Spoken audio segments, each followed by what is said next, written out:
बहुत समय पहले की बात है। पहाड़ों के पार, नदियों के उस पार एक हरे भरे जादुई जंगल में परियां रहती थी। ये जंगल आम जंगलों जैसा नहीं था। यहाँ के पेड़ बोलते थे, नदियाँ गुनगुनाती थी और फूल हंसते थे। इस जंगल का नाम था सपनों का वन। सपनों के वन में 3 खास परियां रहती थीं। चमकी जो रोशनी बिखेरती थी, गुनगुनी जो हर दिल में प्यार जगाती थी, झझरी जो पेड़ों और नदियों में संगीत भर देती थी। ये तीनों परियां पूरे जंगल का ख्याल रखती थीं। वे फूलों को खिलाती, बारिश लाती और रात को तारों से बातें करती। एक दिन की बात, एक दिन जब तीनों परियां फूलों के बीच खेल रही थीं, एक बूढ़ा उल्लू हांफता कांपता आया। वह था ज्ञानचंद उल्लू, जो पूरे जंगल का सबसे बुद्धिमान जीव था।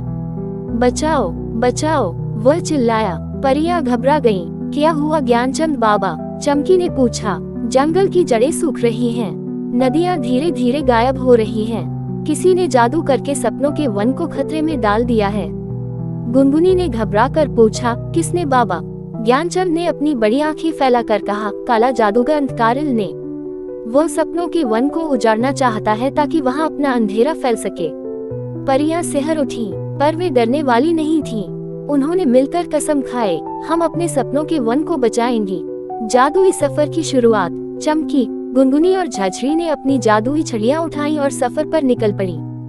ज्ञानचंद बाबा ने उन्हें समझाया था, अगर वे आशा का दीपक ढूंढ ले तो अंधकारिल का जादू टूट सकता है। आशा का दीपक बहुत दूर भूले बिसरे महल में छुपा था, जहाँ तक पहुँचने के लिए 4 खतरनाक रास्तों को पार करना था। 1. कांटों का जंगल। 2. आंसुओं की नदी। 3. भूल भुलैया पहाड़। 4. चुपचाप घाटी। तीनों परियां एक दूसरे का हाथ पकड़कर चल पड़ी। कांटों का जंगल। पहला रास्ता था कांटों का जंगल। यहाँ के पेड़ पौधे सब नुकीले थे। हवा भी ऐसी थी जैसे छोटे छोटे तीर चल रहे हों। झझरी ने अपने संगीत से फूलों को गुनगुनाने पर मजबूर कर दिया। जैसे ही फूल मुस्काए, कांटे पीछे हट गए। रास्ता बन गया। वाह झझरी, तुमने तो कमाल कर दिया, गुनगुनी हंस पड़ी। वे कांटों का जंगल पार कर गईं।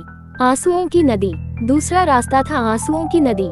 यह नदी दुख और उदासी से भरी थी। जैसे ही कोई उसमें उतरता, उसका दिल भारी हो जाता। चमकी ने अपनी रोशनी बिखेरी। उसकी किरणों से नदी के आंसू मोती बनकर चमकने लगे।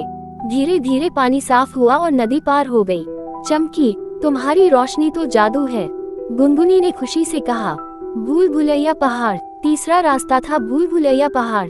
इस पहाड़ में रास्ते ही रास्ते थे, लेकिन सब एक दूसरे में मिल जाते थे। कोई एक बार अंदर घुसता तो फिर निकल नहीं पाता। यहाँ गुनगुनी ने अपनी जादू भरी मुस्कान का इस्तेमाल किया। उसने अपने दिल से निकली मीठी धुन से चट्टानों को रास्ता दिखाने को मजबूर कर दिया। पहाड़ ने रास्ता खोला और परियां निकल गईं। योजक चिन्ह, योजक चिन्ह, योजक चिन्ह। चुपचाप घाटी। आखिरी रास्ता था चुपचाप घाटी। यहाँ कोई आवाज नहीं थी। सब कुछ इतना शांत था कि डर लगने लगा। आवाजें ही गायब थीं। अगर कोई परियां कुछ बोलती तो उनकी आवाज भी गुम हो जाती। तीनों परियां चुपचाप चलती रहीं। गुनगुनी ने अपने दिल से प्यार की तरंग छोड़ी। धीरे धीरे घाटी में हल्की सरसराहट उठी, फिर पक्षियों की चहचहाहट, फिर हवाओं का संगीत। घाटी जी उठी, रास्ता खुल गया। आखिरकार तीनों परियां भूले बिसरे महल पहुंच गईं। महल टूटा फूटा था, दीवारों पर बेलें चढ़ी थीं। एक बड़ा सा दरवाजा था जिस पर लिखा था, सिर्फ सच्चे दिल वाले ही अंदर प्रवेश कर सकते हैं। तीनों ने एक दूसरे का हाथ पकड़ा और दरवाजे को छुआ। दरवाजा धीरे धीरे खुल गया। अंदर एक सुनहरा दीपक रखा था, आशा का दीपक। पर तभी अचानक अंधकारिल प्रकट हो गया। उसकी आंखों से अंधेरा निकल रहा था। उसने गुस्से में कहा, ये दीपक मेरा है, कोई इसे नहीं ले सकता। चमकी ने अपनी रोशनी फैलाई, गुनगुनी ने प्यार की तरंगे भेजी और झझरी ने संगीत की लहर छोड़ी। तीनों की शक्तियां मिलकर अंधकारिल पर वार करने लगी। अंधकारिल चिल्लाया, नहीं नहीं, और फिर धड़ाम से गिर पड़ा। उसकी काली परछाई गायब हो गई। सपनों के वन का जादू वापस लौट आया। परियां आशा का दीपक लेकर सपनों के वन लौटी। सब जगह रोशनी फैल गई।